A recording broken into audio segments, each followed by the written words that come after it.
Coming up this week on the Just Lifestyle Show, Richard here, and we've got lots to talk about. New builds of Windows 11, Dev and Canary. We'll be talking about what's coming up at Ignite. Are we going to see Microsoft event at Ignite? We're going to see maybe new versions of Windows. We're going to surely hear about AI, talking about that. Market share of Bing. We'll be talking Copilot and lots more. So let's get straight to Richard. Richard, good evening. Good evening, Ian. Good evening. We know Gary this week. He's not feeling well, so hopefully he'll feel better next week. Or feel better for next week. Not that it'll take him a week to get better. He's probably very nervous about Ignite happening this week. Oh, maybe he's just getting too excited. Exactly. Yeah, you could be right. Well, we'll be talking about Ignite tonight. We've got a new build, some interesting stuff coming on the new builds. We can talk about that. I think we're going to talk a bit Bing and Christmas lights, maybe. First of all, how was your trip? Because you were here last week, because you were at some Cubicon or some con somewhere.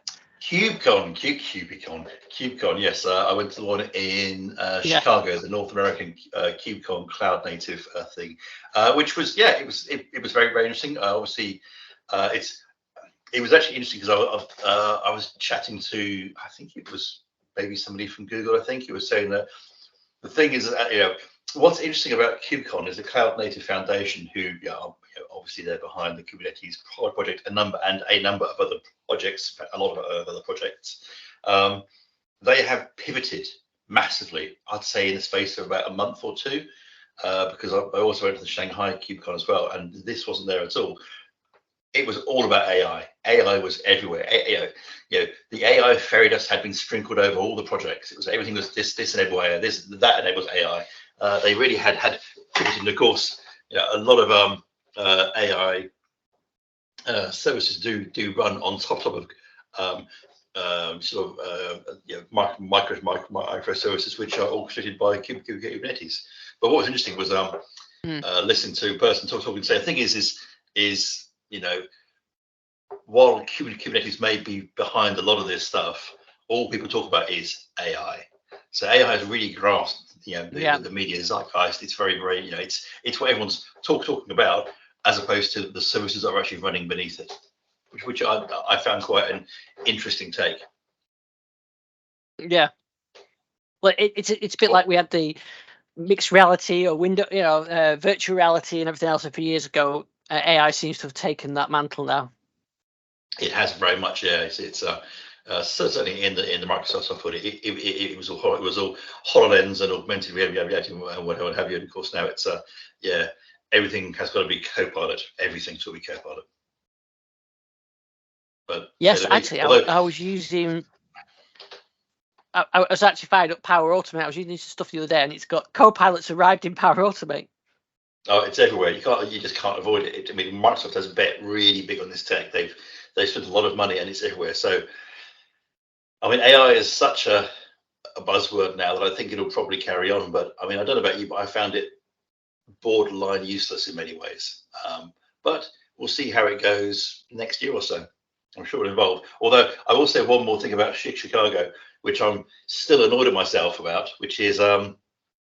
As you probably are aware, Frank Borman, who was the Apollo 8 astronaut, who was one of the first to go around the moon with Jim Lovell, William Anders, I think, were the other two for the mission. He died sadly last week, and I didn't realise until I got back from Chicago that Chicago is where the Apollo 8 capsule is, in the Science Museum there, which I would have gone to that and realised. Instead, I talked to people about Kubernetes. I should have gone on a pilgrimage, but there we go. Yeah, I know what you mean. Yeah, it's a shame. Yeah, you didn't get a chance to go there. Yeah, but you're right what you're saying about the AI. It's I mentioned it's like in Power Automate, and actually I was doing something in Power Automate. I was creating a new process, and I wanted to FTP something to a server, and of course I've done FTP, so Power Automate no problem. But I wanted it to create the folder on the other, the FTP server from my client side, and.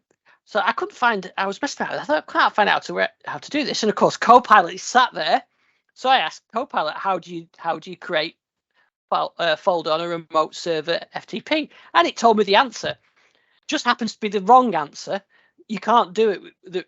It was only sort of searching around a bit more that I found that you can't. It's just not a functionality that's supported yet. But it gave me a full answer. Like, it was very confident with this answer, and you've got to be careful, haven't you? Because the Copilot worked great, apart from the fact it is the wrong answer. Yeah, I mean, occasionally it is hilariously wrong, but I mean, it will improve with time. It's I think GPT-4 is an order better than GPT-3, so it is improving all the time. I think there is a real danger of people trusting it too much. I mean, we've seen in the last year, certain people becoming very unstuck by trusting the output of these chatbots, and they can't be trusted at the moment. I think as time goes by and they improve, that's going to change. But right now, there's an awful lot of sort of hype around these co-pilots, these assistants, and they're not all that. Yeah, they're definitely not. No, you've got to. I find them handy for some things, grammar checking maybe, and I do like the Microsoft Designer, the design.microsoft.com, which I've used for a few, but that's not really using AI. It's using some suggested layouts, and then I put my own images and change the text and so on. So, but it's kind of assisted, but it's not really the sort of the full chat GPT kind of usage of it. But I have seen some interesting images created with AI. It looks quite good, but yeah, you have to be careful, and so you have to know what you're talking about. And if you're using it to actually to answer things for you, then you could come unstuck if you're not careful, like I found with the FTP. So you've got to be careful, and it's not the full answer yet. Not yet, no. And of course, you mentioned images there, and I think as we spoke about before, there's all kinds of issue around copyright and where the images come from, because AI can only, it doesn't create anything. It makes things based on what it's already learned via its various models. So I think there's going to still be some interesting challenges around copyright, unless, of course, your AI has been trained exclusively on public domain materials without copyright on them. But again, as I say, I'm sure we're going to get there, and I know there's various companies that will indemnify you against using them, and obviously we've just been through a whole set of industrial action from the Screen Actors Guild and the writers, regarding the use of AI. So it's going to be an interesting few years, I think.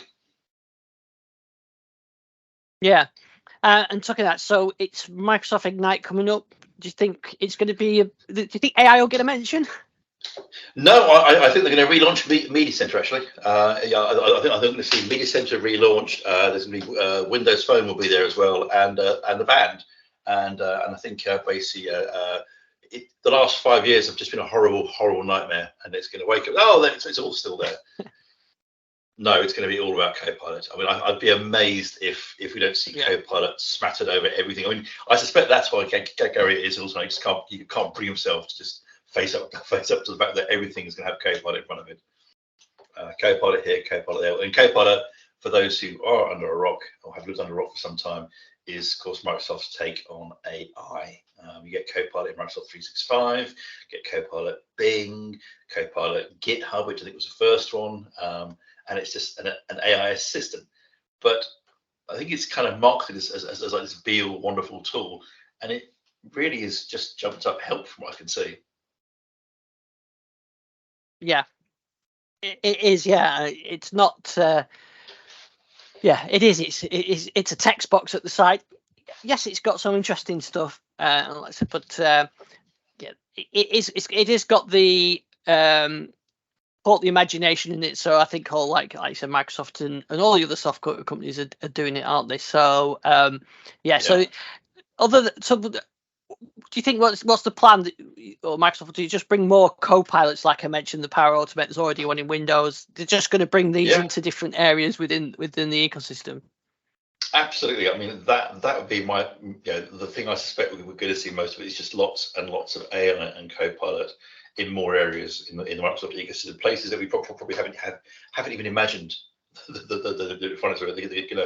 I think anywhere where you've got to do an action, be it on the Power Platform where you might want to do some automation, or perhaps even in PowerPoint, for example. I'm sure there's going to be lots of AI assistants there, and we're going to see a lot more Copilot helping you out. I bet we'll see it in Teams as well. I'm sure we'll see it in Teams. Just more Copilot. It's got to come soon, isn't it? Yeah.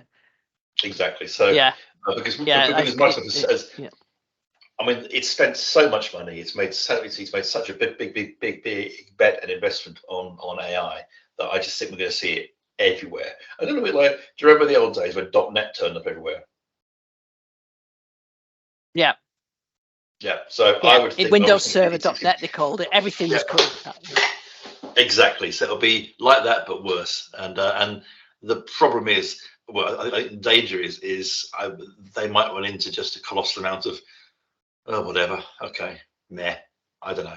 So because I mean, based on what I've seen so far, and I've tried Copilot on Microsoft 365, and it isn't good. I mean, it's fine, but it's not this wonderful all singing, all dancing tool that does everything. It basically is better help from what I can see. It's smarter help. It's you can talk to it, but maybe that's just me being an old git. But I'm not excited by what I'm seeing at the moment, and I certainly don't think we should be worried about the future of humanity at the moment. No. And of course, do you think we'll see any references to Windows 12? No, I would be amazed. Well, I mean, who knows? We might see it appear in some demos by mistake, but I don't think they're going to. I think any Windows 12 stuff will probably appear around build next year if they do it at all. I mean, we've seen various leaks and things, which I think are just accidental screenshots and people, adding 1 and 1 and getting 3. So I don't think necessarily we're going to see much about Windows 12. But I mean, if we did, it would make sense to see it probably in build where they want to get devs involved. But if they left it to build, I mean, you're going to have the devs up and running, and you want to launch it probably this time next year if you were going to do it. So, I don't know. My gut says no Windows 12. My gut says it'll be Azure, it'll be OpenAI, it'll be Copilot, it'll be AI everywhere. That's what I'm thinking. I hope I'm wrong though. I hope I'm completely wrong, because that'd be great. I love being wrong. Yes, definitely. Yeah, it'd be a nice surprise or something. But I think you're absolutely right. We'll see all the AI stuff and Copilot and stuff, but no Windows 12. I was being slightly facetious there. But I don't think we're going to see it. I mean, interesting. We've seen a few screen, like you said, mentioned leaked screenshots with different looking file explorers and things like that. But of course, they could be anything, because Microsoft can try, rearrange file explorers. It's not tied to builds anymore or anything like that, is it? So they could easily have 10 different versions of File Explorer being tested at the moment internally. Absolutely, and so it's very hard to pin down. I mean, the start menu itself has been a standalone app for ages. So it's they could change things and just try and just try different experiments, and we've no idea really what Windows 12 is going to look like. I mean, I hope that under the hood it's better in terms of isolation. That would definitely be good, which I think was stuff we were promised. Was it Windows 10X? I think was that the next one, or was that, I can't remember if that was going to be the one where they containerized all the applications. Yes. Yep. Yeah. 10X was which I've still got actually on my Lumia. I've got 10X, and that's where the start menu that we're now using in Windows 11 actually came from 10X, isn't it? So that was from there. But we'll see. It's interesting watching the builds, because we did get a couple of builds last week, didn't we? We got 25992 and 23598. So we're now at the stage where the dev builds are getting a little bit dull, and the canary is starting to get a few interesting things. So up on the dev build, there was just 3 fixes, and that was it. Apart from, you can now uninstall most of the system apps like Camera, Cortana, Photos, People app, and the remote desktop, you can actually uninstall them now. Which what do you mean? What do you mean beating Microsoft to the punch for uninstalling Cortana? Yeah. And they fixed some issues. So the dev build was not a lot there.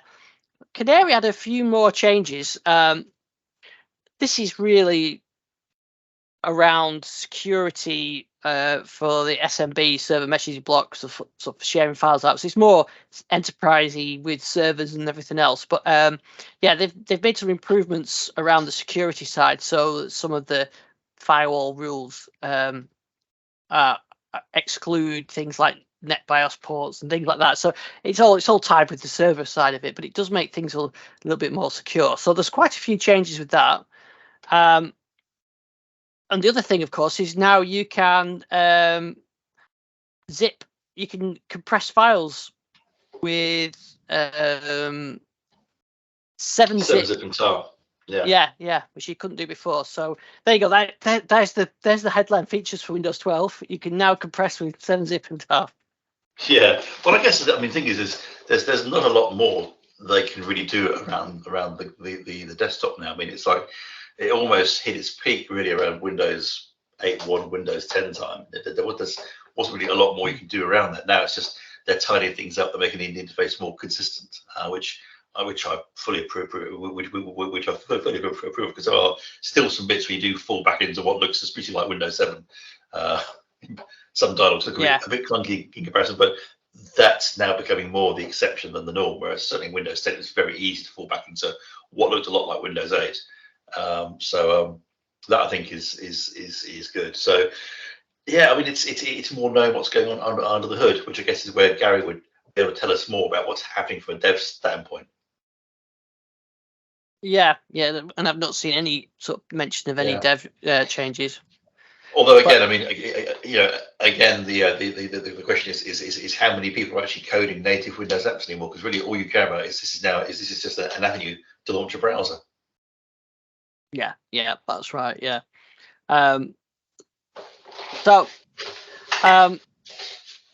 Nice to see the sort of the under the hood changes and these zip things and things. And I think these are preparations for the next version of Windows. But you never know. Microsoft could just push these features straight out to easily. Yeah, to Windows 11, 22H2, 23H2, 24H1. Who knows? Yeah, I'm sure somebody there knows has got a big board with the plan. And of course. And of course, the standard health warning has to apply, which is, they are fiddling around this. These are Canary or Dev, or they're all insider builds. They could eat your data, so please don't use them in production unless you have lots of backups and don't mind your data being eaten, because these are supplied without warranty. Yeah, and on each build of the Canary release notes, they do mention that you may have gate issues with gaming. So yeah, I definitely don't recommend you put on your primary machines. I'm still running mine on virtual machines and a couple of physical chips. Although my old original Surface laptop won't power up at the moment, so oh no, that might be my last hardware. Yeah, so I've had that one since 2000. Whatever. When did the first Surface laptop first shipped? I've had it since then, but it powers on. Very briefly flashes the screen and powers off again. So, I think it might have died. What my son's bought though is he's waiting for it to arrive. I think any moment now. Is the Surface Pro 9. He got it in the Microsoft Black Friday, which I can't get into this American term that we have for UK sales. It seems a bit crazy, but anyway, the Surface Pro 9 is actually I think it's almost £400 off.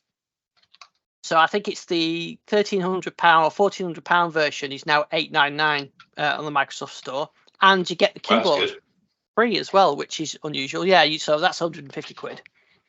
So he's been waiting to get a Surface for some time, and I think he almost bought one in the Amazon sale that was on a few weeks ago, and then didn't order it in time, so they'd already sold out. So I think he's got it ordered this time. So he's got the Surface Pro 9 and a keyboard. So looking forward to going and having a look at that when it arrives and he sets that up. So it's a nice looking device, and it's not a bad price, I think, for the. But he's actually quite good. He looks after his kit, so he's still got his original Surface Laptop 2, which I bought for when he started college. So he's now left college a long time and out with his own job now. So it has lasted him a while. Well, yeah, I mean, which is more than my other sons. I bought my daughter a MacBook Pro, and that's lasted for 8 years, still going. It's pretty good, actually. Yeah.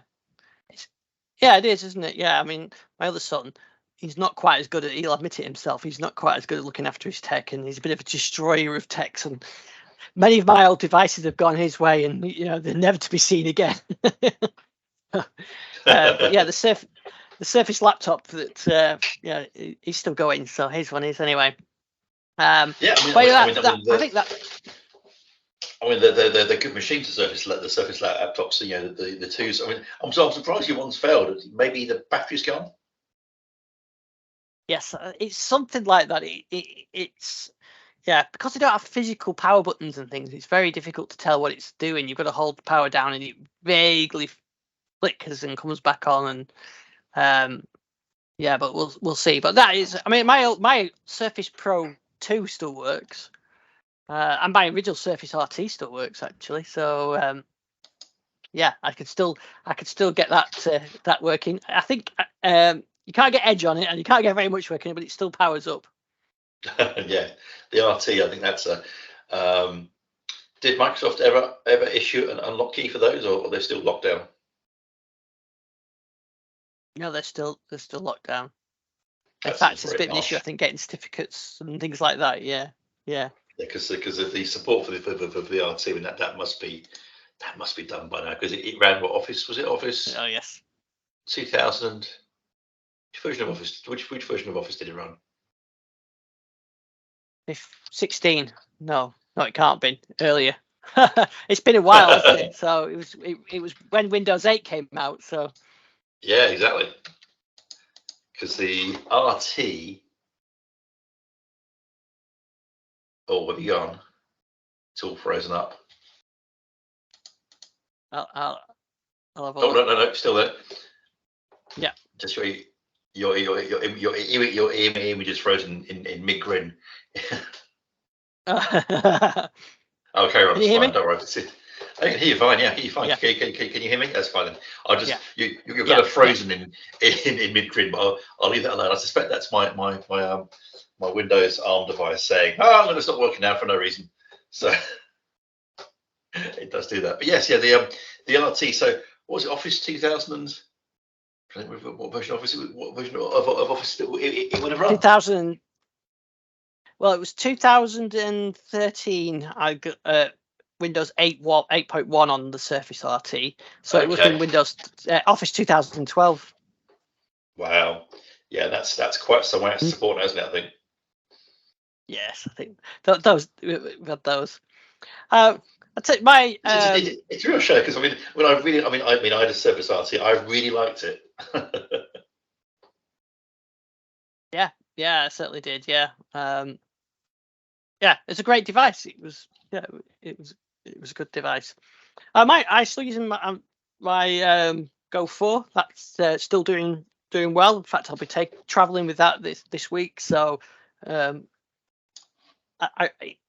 really like it actually. For the job that I want it to do, it's great. It's taking it meetings, doing notes on it in OneNote, that kind of thing, and it's working fine in that. I just wish OneNote is still a bit clunky because it's now using the full version rather than the Windows Store version. But I think the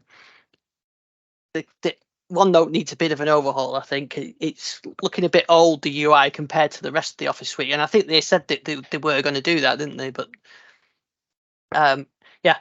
the Surface works. The Surface works great. So, I've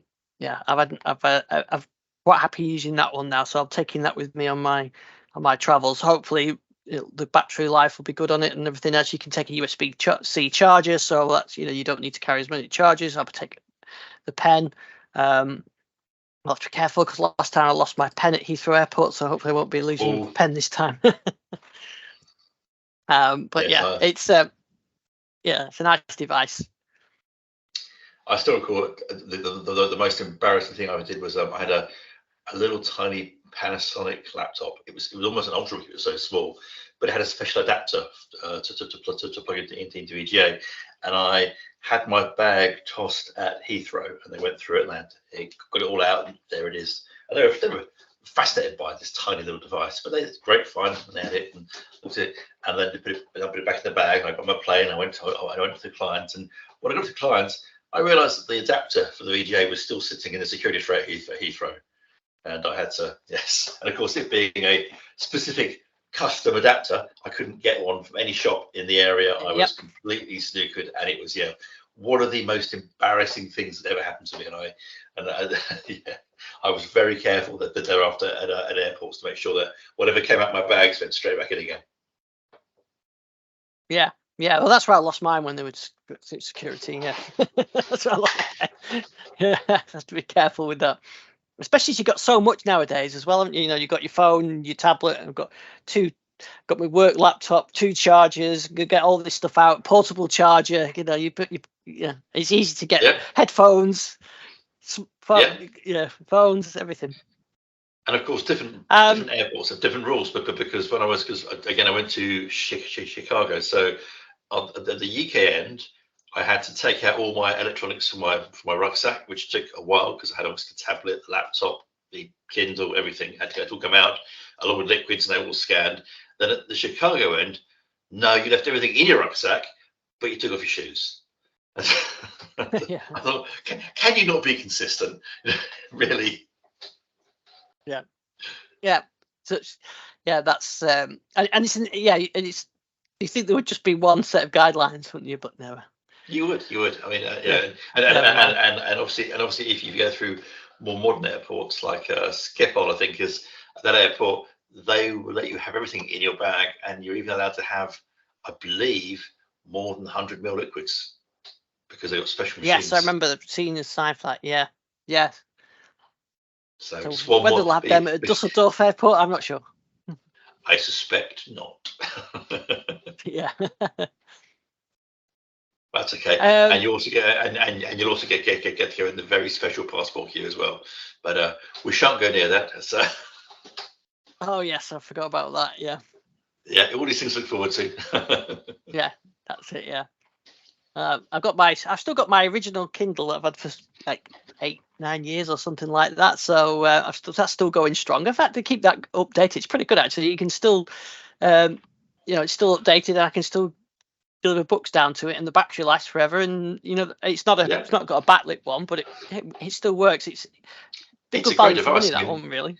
I mean, as would have mine, except I'm my third because I lost one on Iceland there going back from Reykjavik, and I left one in some town in Belgium whose name I forget because I was in a hotel, left it behind, and gone. Yeah. It's a shame, isn't it, when you do that? Yeah. Seat pockets, I believe a lot get left in seat pockets. That's what I did. Yeah, it did. I mean, I went very well with it. Had a lovely purple fold-out thing. It was great. Yeah, CC pocket gone, and then I bought another lot and managed 2 years with BE before I donated it to the hotel cleaning staff. Yeah. Well, I'm surprised mine's still working, but yep, it still does. Great. It's pretty good. I mean, Kindles are great. Are just superb devices when you travel because you can have so many books on them, and the weight saving is superb. You can take 3 or 4, 5, 6 books or so, just read them. Brilliant. I think great, as you say. Is it called a Whispernet or something? I don't know what it's called, but it just downloads the books wherever you are. It's very impressive. Yeah, it is definitely. Yeah. Now, I did promise last week some smart home news. I've got these little devices that Gary and I talked about last week, these link little boxes, but I haven't had time to try these, so I've not been able to set these up. But it's funny, I'm seeing a lot more traffic on the Christmas light articles and videos that I've done now. So you can tell people are looking to get the Christmas lights linked up with the smart home. Yeah. So like the video that I did last year on the twinkly icicle lights, it got a few thousand, about 5,000 last year when I did it in end of November, and then sort of since December or since January, it's had maybe 900 views, and then in the last week, it's had another 4,000 views. So yeah, it's definitely interesting to see people firing up those lights, the smart home lights. So I've got the candies, the twinkly candies behind me there. I've got the they've got some other ones coming out, some like Christmas tree ones as well coming out soon. So they should be sending me some of those. So yeah, I'm going to have lots of twinkly lights on my smart home stuff. But yeah, they work really well actually. So I'm quite happy with those on a Christmas is a time for smart home users to bring all the Christmas lights out, isn't it? The smart home lights. It's yes, definitely. Yeah, it's time to do it, isn't it? If there's any time of year you can do it, then this is it.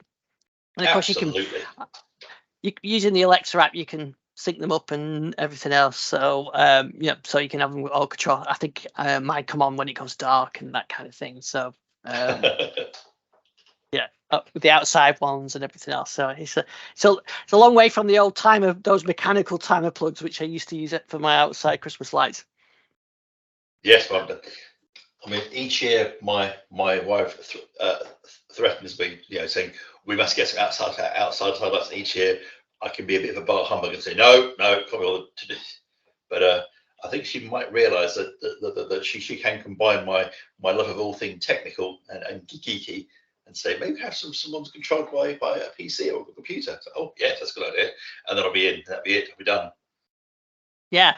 So that's it. I mean, you can do them quite. You can roll your own one. If you're with a Raspberry Pi, you can come up with some really nice ones. So I'm sure you've got a few Raspberry Pis knocking about. I do have quite a few. You could do that on. I think many of us do actually. Yes, although I've not got a retail 5 yet. I have ordered a 5, not turned up. I don't think it's going to make it before Christmas. Maybe it will. We'll see. Yeah, maybe. Yeah.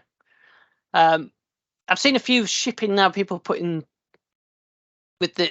You do need the heatsink on it. I've seen a lot of people talk about getting that with the heatsink. Yeah, I mean, and the heatsink is very, very cheap. But you need to heat. You definitely need that heatsink. And I'd say, I mean, I personally wouldn't run it without active cooling, which I think is a shame.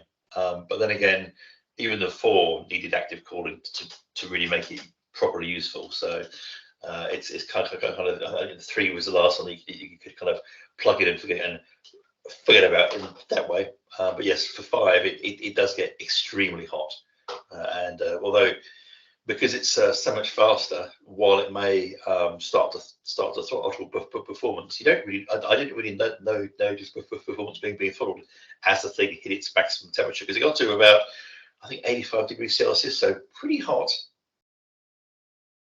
Yeah. I haven't got an E-forward at the moment, so in fact, I came across you can always find a reason. Yeah, well, maybe I'll come with some music synth or something that I can try it on, but yeah, I don't think so. I mean, to be fair, the 5 is very, very overpowered for what you might need. Because I mean, I think with the 4, most of my emulation stuff works pretty much perfectly, so I don't really need anything fast than that. But I couldn't help myself. also, I was given one as a review sample, and you do get quite used to it being a bit snappier than the 4, and then when you go back to the 4, you think, oh yes, it's a little bit clunky. So what I'd really be interested in seeing is if they do a kind of Pi 500, the keyboard and Pi.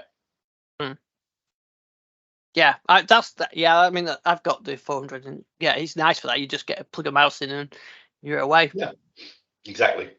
So I'll be intrigued to see if you see a Pi 500. I would think we probably will. I'd be surprised if we don't. I know we're definitely going to see a compute module 5. I think that's going to happen next year. I'd be very surprised if by next Christmas, as in Christmas 2024, there isn't some Pi 500s appearing.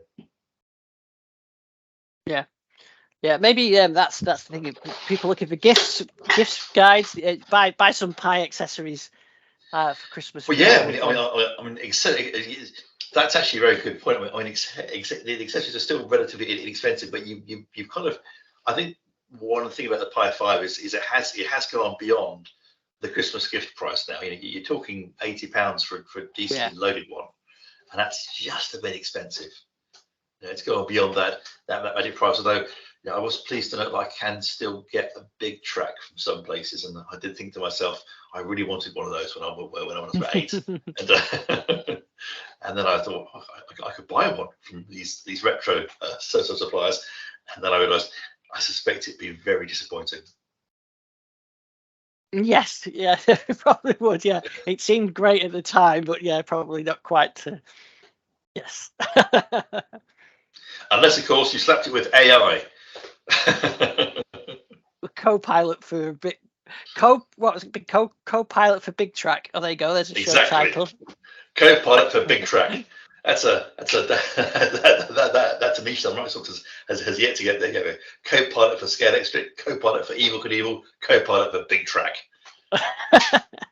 An Action Man Copilot, don't forget. Exactly. You play Simon Says, it's just AI. There's no red, green, blue anymore. It's just AI. There we go. Satya Says AI. Yeah. Yeah, you've just ruined the Christmas spirit with AI. Yes, indeed. Yeah, I must admit, it's going to be odd actually watching the Ignite thing because I think Ignite was the last Microsoft event I went to before the pandemic, and what's funny about that is I can remember Nadella on stage really bigging up the HoloLens. HoloLens 2 was HoloLens and things. He was doing a mixed reality version of Minecraft on stage, and it's thought, that's the future. How wrong we were.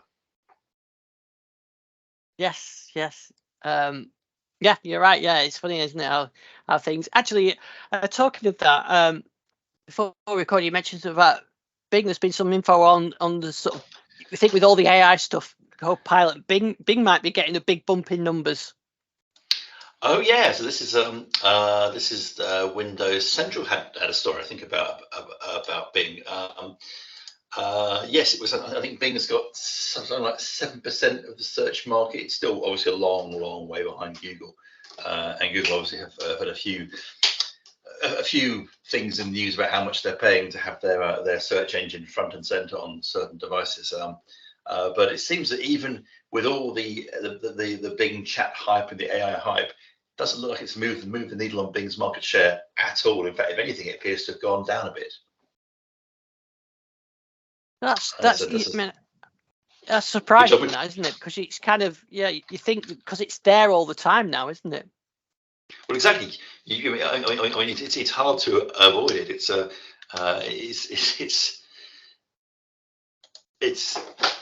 interesting to see the. I mean, if the story is correct, I have no reason to believe it's not, because Jez Corden is pretty much spot on when it comes to these things. His story is Bing's market share is going down year on year, even with a massive AI push that's happening. So, and it is hard to avoid in Windows, but I guess people are successfully avoiding it, or maybe Windows is not so relevant anymore because you'll just simply use it as a way to get into Chrome, and Chrome is where you're doing all your searching. Yeah, interesting to see how the market share at Edge and Chrome is as well, because I don't really feel the need to even bother with Chrome anymore, because Edge, it works fine, and I'm signed in, and at work I'm signed with a work account, at home I'm signed with a home account, and I don't feel the need to use Chrome anymore. So you think that would be a lot of default searches because Edge pushes you to Bing. So whether people are using Edge to go to google.com, I suppose there probably are people that do that to get get the search results. I mean, what's the Edge market share like at the moment? Yeah, I don't know actually. That's your homework for next week's show. I don't think it's huge. I mean, I think it's creeping upwards, but it's still not huge. As you say, when you're in Edge, you are I wouldn't say forced to use Bing. You're encouraged to use Bing. It's obviously, but I mean, I'll give you an example. Today, I set a new laptop up for my wife because she's been using my old Dell XPS for donkey's years, and it's working well. but it's quite heavy, and she wanted it. I think with a bigger screen, so we got a cheap and nasty. Well, not nasty. It's very nice. A cheap Lenovo from a local store, and the first thing she asked for was Chrome. Even though I said, it's fine. Yeah, but I need Chrome. I'm used using Chrome, so we actually had, and of course Windows 11 shouted all the way about. Are you sure you want to use Chrome? Edge is great though. Use Edge. It's brilliant. It's wonderful. It's more secure. No, I want Chrome.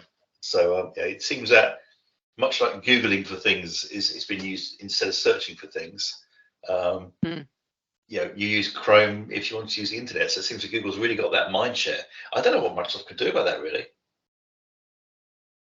No, I'm not sure what they can do. I think probably just embedding it everywhere is the only way they can do it now. Yeah, I guess so. And hence lots of AI being added to it to perhaps make it a bit sticky. Well, I think that's just about all we've got for this week's show. So remind us where we can follow you. You can find me pretty much on any social media platform. Just do search for Richard Speed and you'll find me anywhere except Twitter/X. Yes. Much. Did you hear that? I think what they want to get rid of hashtags as well. Oh, I don't know anymore. Which seems. Yeah. It's just the whole thing is. It's gone to pot now. I know it's just a dumpster fire. It really is. It's a real shame because a few years ago, Twitter was where you get all your news from. It was where everyone was. You find everyone who you want to talk to was there. And yes, it had some fringes, but on the whole, it was great. And the deterioration has just been astonishing. I mean, it's just how quickly it's devolved into what it is now, which is I do have an account, which obviously my day job is as a journalist and I have to write stories, so I do need to use it for some research. But just one's feed is just full of the most unpleasant things. And then people think, oh, well, I can't work out how you think I'm going to like this. Where's this coming from? Because it's like nothing else is showing me this. Why are you showing me these horrible things in my feed that I've never shown any interest in this at all, and yet it's just being the most unpleasant, toxic stuff is being surfaced. I can only assume it's because it's full of it. Ian, what's your experience? Well, mine's not too bad. My feed, there's some bad adverts and things like that, which are always awful. But my content doesn't seem too bad because I've always been fairly careful with who I'm adding and things. But they keep taking away the features that I used, auto publishing, TweetDeck, just all the things that made it work for me have all gone. So I just don't use it. So engagement's dropped off because I guess there's other people like me that don't use it as well. Maybe there's a reason, maybe people don't like auto post from a blog, but I always found it quite nice. I do a new hands-on for Windows 11, blah blah blah, or new Korg sound pack, and I post them and it auto post to Twitter and Facebook, and it was a nice way, and then you get a bit of engagement back. But now you have to manually do it, so it's a few extra steps. So I forget most of the time.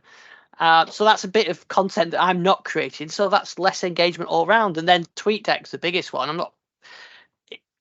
It's not. I'm not going to sign up for the pro version because I wouldn't get that much value out of it. But I did like TweetDeck. I used to leave it open on one of my tabs, and every now and again I'd go and scroll through and carry on. But I can't scroll through on the Twitter I used to on TweetDeck. TweetDeck now is the normal feed is too cluttered. So I just don't use it. It's just a shame, really. And I had a lot of good conversations, and I haven't found other places to have that conversation. And I think that that's that is it in a nutshell. It's kind of there are alternatives out there. There's the likes of Mastodon and Blue Sky and whatever else, but you find your community is just now spread across those places. So you do lose that cohesion and the conversations you used to have. So it's just such a shame. Yeah, it is. Yeah. So I'm still on the platform, and I occasionally do go onto it, and I remember to post on it. But Yeah, it's a shame. I just think it's yeah. I mean, I think my problem is I deleted my account last year, and I've had to go back and create a new account just so because again you can't look at stuff unless you've got an account. Whereas before you didn't even need you didn't need an account. Whereas now, unless you want to have a completely random shut up or set as a tweet, you have to have an account. And I think they're talking about charging for it fairly soon as well, aren't they? I believe. Yeah. And because on my new account I don't follow anyone. I guess I'm just getting the default feed, which is horrible. Yeah, I can imagine. Well, I'm still there on my platforms. I've also got a nice hyperfollow page with all links in, so on the digitallife.com, so you can just go there and see everything. Oh, I have got the release just live today is my album. So finally got it live today, called Fading Memories, which is my synthwave album. So it's 10 synthwave 80s style tracks on there, recorded using over the last 12 months or so. So check out those. They're on Apple Music, Spotify, Amazon Music, Tidal, all the usual places. So they're just populating. I'm not seeing any Sega Retro 8-bit awesome there at all. Just nothing there that's shouting Sega Retro. Yeah, it's still in the back of my mind. So these are all very 80s though, synthwave style. So modern flavour of the 80s, electronic drums, some pads. It's a quite moody album. I think they quite like those. So I've enjoyed doing those. Well, I'll definitely get that. Very much 80s vibe on that. Excellent. So called Fading Memories. So we'll be back same time, same place next week. Hopefully Gary feeling better. I'm off to download a load of podcasts onto my phone to listen to and get my Kindle ready, and I'll see you next week. Cheerio.